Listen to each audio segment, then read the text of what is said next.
এই শীত আমার বউ সারা থাউন লাগবো, এটা কোনোভাবে সম্ভব না, এটা আমি মাইনে নিব না। এ ভাই খারেন, আনে কি বিয়া করছেন? না ভাই আমি বিয়া করছি না। বিয়া করছেন না তাহলে ঘুমাইন কি বেড়াইতো? আমি রাতের বেলা কুল বালিশ নিয়ে ঘুমাই। হে গাইলা বেটা, এই শীতের দিনে তুই বউ সারা কুল বালিশ নিয়ে ঘুমাস? তুই তো আমার লেভেলেই নাই, যা তোর লোকে কি এর কথা। আলা বলে বলে বিয়াই করছে না। দেখতে দেখা যা চোর না, তুই আমার বউর কথা কস, তোরই তো কল বউ নাই।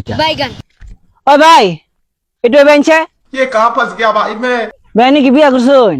ও ভাই আমি বিয়া করছি, আমার বউ আছে, দুটা বাচ্চাও আছে। ভাই আসলে হইতাছে কি, আমি একটা কথা কইতাম, এই শীতের 3টা মাসের লেগে আইনের বউডার একটা হাওলাত দন যাবো।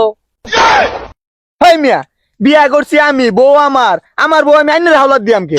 ও ভাই রাগ করুন কে, খালি এই শীতটাই তো। আইনের বউটা সন্ধ্যাবেলা করে আমি আঙ্গ বাইট নিয়ে আইবাম, আবার সল করে আইনের ঘর দিয়ে আইবাম। এই 3টা মাস কোনো মতো গেলে গা আইনের বউ আইনের হাতে তুলে দিয়ে আইবাম।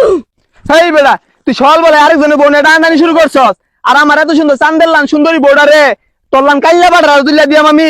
খারাও তো শীতের গায়ে মিটাইতেছি আমি।